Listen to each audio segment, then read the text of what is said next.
We all know Cinemoff, the typical bug type of the region that tends to be really weak in the Pokemon games, but considering that Butterfree actually has a handful of VGC regional placements and has been banned from Generation 8's early PU tier in singles, maybe Cinemoff could beat the allegations and rise above? We will find out as we ask, how good was Cinemoff actually? Unfortunately, Cinemoff was utterly useless. Its stats were bad, its move pool was uninspiring, and its abilities weren't exactly helping with these issues either. Its speed was middling, being around the range of Cedric and Wrestlin. However, Cedric and Wrestlin have OU niches by running specialty boots and being extremely powerful. Cinemoff was not. Cinemoff was pathetically weak, with only a 92 range attack and a horrendous offensive and defensive typing.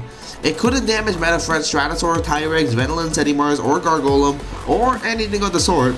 Not even offensive teams were afraid of its measly offensive damage output, with Lumias like Zulong not even being guaranteed 2-shot by a smart and bug essence boosted Feral Blast. That same bug essence was practically necessary too, due to Cinemoff's lack of power, preventing it from increasing its speed with its specialty boots. Not that it would matter, as Cinemoff being locked into a move is the most abusable thing ever. If Cinemoff were to be used, it generally would don an offensive set. Despite its pathetic power, trying to use Cinemoff defensively with its god-awful defensive typing and mediocre bulk was comparable to trying to use Gargolem attack as a defensive Lumion.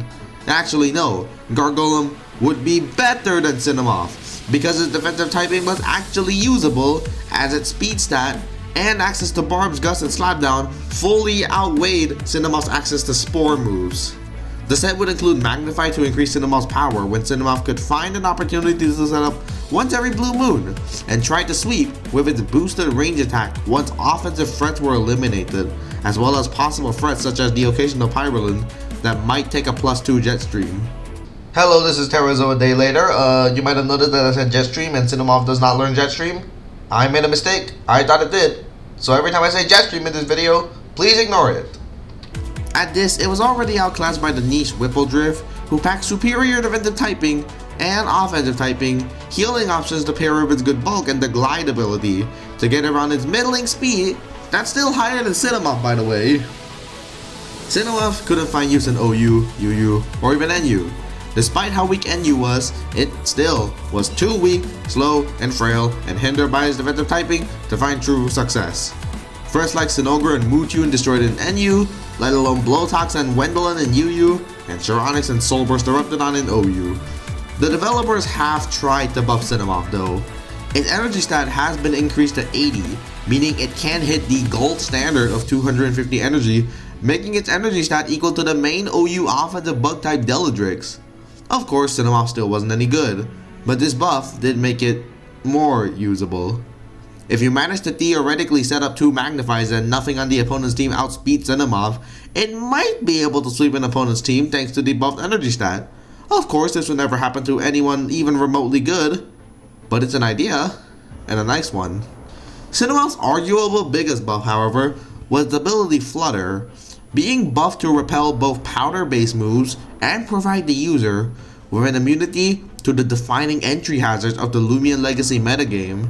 Cinemoff's typing, that I have railed on so much, also has plagued it with a quad weakness to Icicle Traps, which are often set up by the ever-present Himber and Barblast.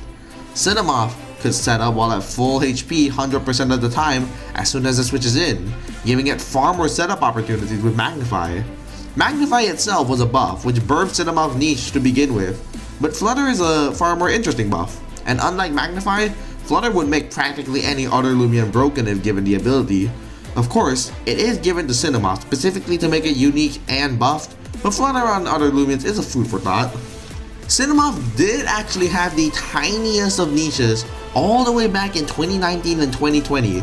In the fledgling stages of Lumion Legacy, its access to Spore moves made it unique, allowing it to spread debilitating status conditions to the opponent's Lumions, paralysis for offensive Lumions, poison for defensive Lumions, and sleep for everyone, although Snore Spores is a controversial move. And in recent times, after Gust was buffed to boost speed, some truly inspiring players paired Gust and Cinemoff's entry hazards immunity to reliably remove hazards. Of course, this wasn't reliable at all due to Cinemoff's lack of speed and bulk, but it has seen usage, and I'd be remiss not to mention Fupus's usage of this set. So, how good was Cinemoff actually? Well, sadly, it was one of the worst Lumions in the whole game, possibly the absolute worst. It had no redeeming qualities whatsoever, no attributes besides Flutter, and thus it had basically no usage throughout its career. It's a sad story, but it's the truth, and at least Cinemoff can satiate itself with its exclusive access to the Flutter ability. Thanks for watching, and let me know what other Lumions you want me to talk about, and a huge thanks to Puffy Roblox for assisting with the history of Cinemoff.